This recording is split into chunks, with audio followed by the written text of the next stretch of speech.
Alright guys, TacticalRab back again today. I hope you're all doing well and enjoying your day so far, and it's all going on right now with a rather interesting team winning Challengers Cup number 12, especially in the context of the current Rostermania that's coming to an end seemingly rather soon indeed. Scump is also keeping a close eye on Prolute's current team and how they might be progressing, even though they didn't get the result they wanted last night. Very much enjoyed your thoughts in the comment section below. Hit the like button if you enjoy, subscribe if you're new as always, I would greatly appreciate it. Really upset the channel, thank you very much indeed for doing that one. Let's just crack straight on with things here. Firstly, this from Capstone and the Boston Breach side. We believe Capstone is no longer going to be on the Boston Breach. This is pretty much guaranteed at this point, given the fact that he was playing in the Challengers Cup last night and won the entire thing, as we will dive into seeing here in a second. Now, as Capstone says, GG's Boston Academy 1-3-1, even in Challengers, can't get a warm-up. This is rather interesting, actually, not exactly sure what this is referring to, but I'm kind of saying apparently a similar thing maybe in the Pro League, that he couldn't get warm-up against other teams or whatever the case might be there. So, rather an interesting situation going on. But yeah, the Boston Academy, of course, he was on the Boston starting team.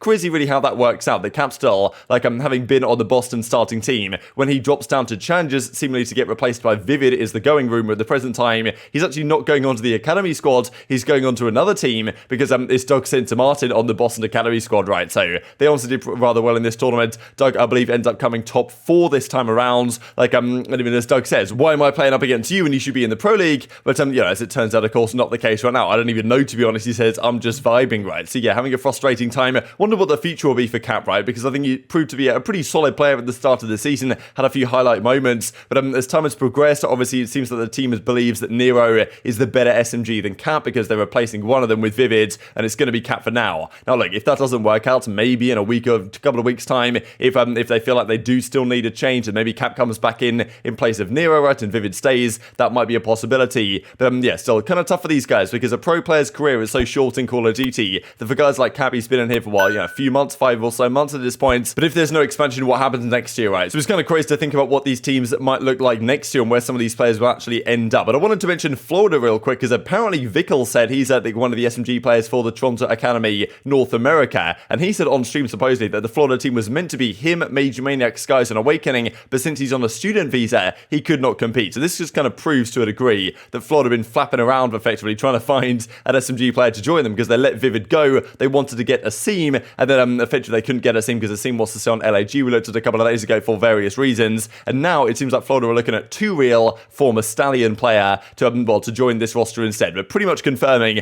that MajorManiak, Skies, and Awakening is going to be the team of 3. Look, it's not seemingly that much different to when Davpadie was here in this team. MajorManiak, a relatively slow player, as with Davpadie, should be better at search and destroy, should have maybe not more communication, because Davpadie was good in that element as well, but maybe a bit more clutch factor or whatever, a bit more experience as well, I think should help this team, to be honest. But look, at this end of the day, it's not like they're stacked with SMG talent, right? And Awakening was pretty much one of the slowest SMGs in the league, as you might expect. So now, apparently Vickle was meant to be there instead, couldn't work out due to the visa, so hopefully everything kind of works out for him next season, and now 2 real's going to be the guy. But I'm just not convinced that this is really going to change all that much for the results of this team going forwards, because of course the present rumour is that it's going to be 2 real in for, and MajorManiak for Florida, with Davpadie and Vivid going on the other way. These all the other present rumours, these are the ones that haven't been confirmed yet, if you guys aren't familiar with them, that we looked at briefly yesterday. Let's dive into this cup then, right? So as Doug St. Martin says, lost 3-1 to Toronto, pretty sure the North American Academy. They beat them, I think, in the winner's side, and then they dropped down to losers, eventually lose them. The last time when it's going to hurt, finished 4th in the cup. GG's to all. Not bad for Doug, really finished 4th. You'd have thought that a team that's placing 4th in these cups towards the end of the season should be in a decent enough position to make the World Championships, right, and at least give it a go, but obviously that's not the case, unfortunately. Doug is still trying to make a move to Spain or to Mexico work or whatever, if he could potentially get around it, or I think the main goal is really from Doug and a lot of the other Challengers players to get the CDL to change the Challengers World Championship format. They've got a month and a bit for actually them to figure it out, but it's kind of unlikely at the present time based on the initial feedback that we've got, which of course has been absolutely nothing. But in fairness for Doug, look, he's been killing it on the stream, almost 6k viewers last night for his stream. Really cool to see people supporting these Challenger Cups. And that goes to show really that when players of note like Doug and Clayster and all these guys are down there, it makes these cups really entertaining and interesting to keep an eye on. When you've got a mix of kind of old school, new school pros with the kind of top amateur players, I think it creates a really interesting dynamic, and Clayster was certainly finding that last night as well. Vickle and co, that's the Toronto guys. After beating Doug, they went to play to Clayster and team. That's Prolute's team, we'll see here in a second. And then she got 3-0'd by Clayster and co. Pretty impressive stuff, because Toronto Academy North America have looked like the strongest team in that region for a little bit of time now. They're number 1 in terms of global points actually, which of course makes sense. Scrappy, Vickle, Hicksy, and Mohawk of course, and they actually lose to Clayster and co, get 3-0'd by them to place top 3. So it's going to be interesting to see if this team can bounce back next time around, because there's so much going on, of course, in the Challenger side. And this is Prolute says, Grand Finals versus Assault, Capstone, Davpadie, and Exceed. So this is the team they played against. Of course, they're every single player in this Grand Finals, formally or at some point or another, on a professional team. So Clayster, Prolute, Bracken, Fellow is the squad.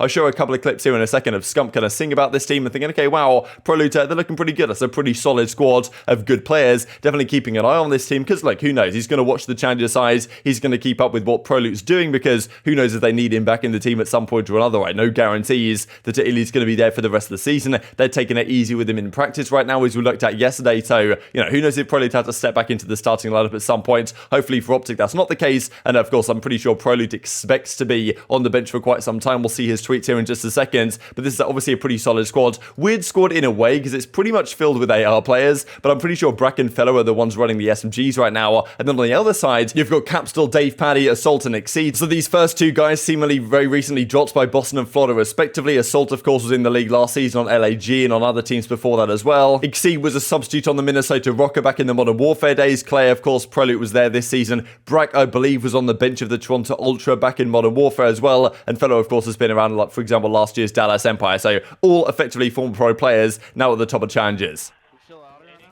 Who's on Byron's team? It's him, Clay, Brack, and Fellow? That's a pretty solid squad right there. That's a solid team.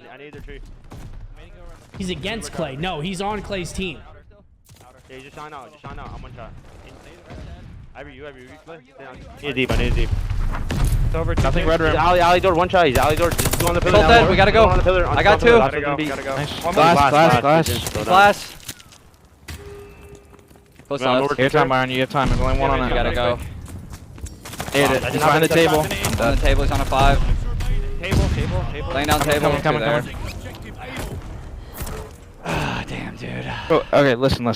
If you're in P2, if you're like trying to... Disgusting little 6-piece there from Davpadie as well. That kind of, breaks the back maybe of Clayster and the guys as the kind of, the match progressed. But as he said, Grand Finals got to win 2 best-of-5s. Thought this was rather funny, actually, because as it was, Zadenya says in the replies, Actor Denya, the coach of the Boston Breach, 2 best-of-5s. That's confusing, lol, but good luck. Yeah, man, confuses me. I'm playing, I don't know how anyone can understand a 2 best-of-5s format, right? Basically joking around the fact that the CDL doesn't do this in the pro side, right? Which is kind of strange to me, right? That the CDL seems to do some good things with challenges. Like the 2 best-of-5, it's very kind of old school type formatting with these Challenger Cups, but then for the World Championship, they're only doing 8 teams. It doesn't really make too much sense how they can get some things right and then some things so terribly wrong, it seems. But I mean, yes, Clayster's kind of joking around like, hey, well, who could understand a 2 best-of-5s format? I'm not actually sure that I'd prefer to go back to 2 best-of-5s in the regular Pro League. I actually think that a best-of-9 can be a better viewing experience, but I still think that a 1-0 advantage would probably be the way to go. But still, 2 best-of-5s is like the way it's been done in Call of Duty back in the day, and it's kind of strange how they do that in challenges and they don't do that in the Pro League, because apparently the viewers, it's too confusing to understand, which is kind of what Clay says, taking the mick out of right here. But yeah, they couldn't beat him, as Clay says, placed 2nd in the cup. GG to those who played. So yeah, good job for Clayster. 2nd in the cup, always down there, always a difficult time. Like the team, pretty solid bunch of players, of course. And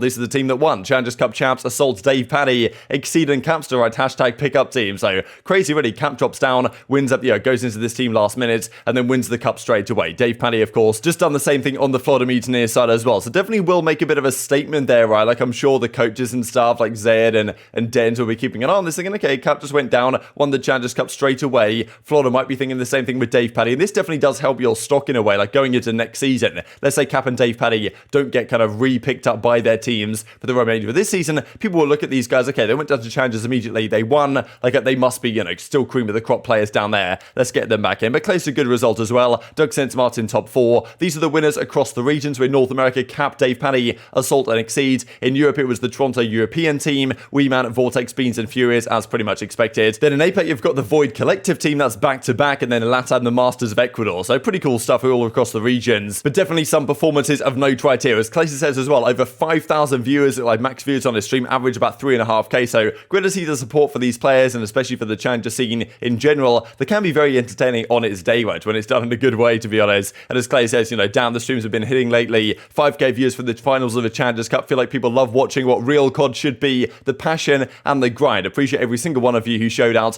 Made me feel good about content again. So interesting stuff really. Clayster's kind of perspective here on how like the CDL feels different from when he's in the Challenger side, the passion, the grind that is associated with that isn't necessarily always the case in the Pro League grind. A lot of people have said that, okay, all the money that these pros are making now compared to what they were making back in the day, they get a bit too comfortable. Like players aren't playing so much for the win anymore in the Pro League. They're playing just to kind of cement their spots, maybe get a top 3 now and again. That'd be pretty nice, but they're not necessarily here to win. They're here to lock up the cash. Whereas in Challengers, it's all about winning, right? It's win or nothing. It's all about the passion, all about, you know, doing everything you can, changing teams if necessary, dropping someone on their neck if necessary to try and get a better team, to prove yourself that you deserve a spot back in the Pro League. I'm sure Clayster does, and I'm sure he probably will get one next season, and decent results like this are certainly going to help him. The other question is what happens to Prolute, right? Because of course Scump had his reaction to the team, said, you know, pretty solid squad. Knows of course what Prolute Byron can do on the starting team of Optic, right? And I'm sure he could do on other squads as well. As he says, GG's to everyone we played, placed second in this cup this time around, but then tweets this one out to kind of, you know, seem like he's, well, on the outskirts now, right? He's kind of frustrated. Maybe he's not going to be in the league anymore. He's looking at the fact that he's coming back into the Optic team and probably doesn't expect to make a return based on kind of some of the tweets that have been happening here. So, and of course, what the Optic guys have said themselves, that Illy's definitely an awful lot better than he was. They're easing it back into practice, but, you know, still, he should be okay. So, probably tweeting this, thinking, okay, yeah, probably I'm going to be on the bench for the rest of the season. That's unfortunate scenes, but they probably want to keep him around regardless. But of course, it means next year, where does Prolute go, right? Because I'm sure after what he's done with Optic, like people will be knocking on the door, and good results in Challenges also help your case along those lines as well. So, intrigued your perspective on that one in the comment section below. Just wanted to finish out with this as well. Some pretty remarkable Lion Man cards here. We'll look at the top 10 rated players later on today, but these are the lowest 10 rated players. Of course, some of the players that might be in discussions for being replaced, but also, you know, players for potentially next season Prolute might be thinking, okay, could I get that guy's spot? Could I get this guy's spot? Depending on the way things go. So, actually, remarkably, the Boston Breach guys, 3 of them are down here in the lowest 10 rated players. Zinni was effectively the highest rated player last time around. Now he's down at a 65, pretty tough for him. Of course, you lose at some points. Basically, the way, I'm not exactly sure what algorithm comes up with these numbers. Like, Lion Man doesn't just make the numbers up. Like, the statistics kind of feed into actually giving a rating. But then there's a plus or minus on the rating based on the record, right? So because Boston went 1 in 5, they lose like 4 points to all of their rating numbers. And if you do well, if your team does well, then you get a bit of a boost in that sense as well, effectively. But Campstall, TJ, Methods, they're all here for Boston. 3 of the London guys actually as well. Harry, Zero, and Nasty all down here, at least in terms of the numbers. 2 of the Los Angeles Guerrillas guys, and then actually 2 of the Paris Legion guys, right? So of course it makes sense the teams with the worst records are going to be appearing here, but kind of surprising how like Huke and Gunless, right? Like, and of course, like it was Huke that didn't get dropped from that team. Asim was the one that got released. Huke's numbers might look marginally better in terms of KD, but in terms of engagement and impact and these kind of other factors they're considered in these ratings, Huke was actually not as good of an SMG player as Asim was. So we'll see if that works out for them with the change they made with Neptune coming into that team. But I mean, yeah, John for Johnny apparently is going to be the trade there as well. These numbers, yeah, don't make pretty reading. But very much intrigued to your thoughts on all this stuff in the comment section below. Hope you guys enjoyed the video. If you did enjoy it, hit on the like button. Tell us on YouTube, God, this is a good video. And also like you should see it as well. And I hope grow the competitive Call of Duty community. Thank you for watching as always. Take care of yourselves, and I will see you next time.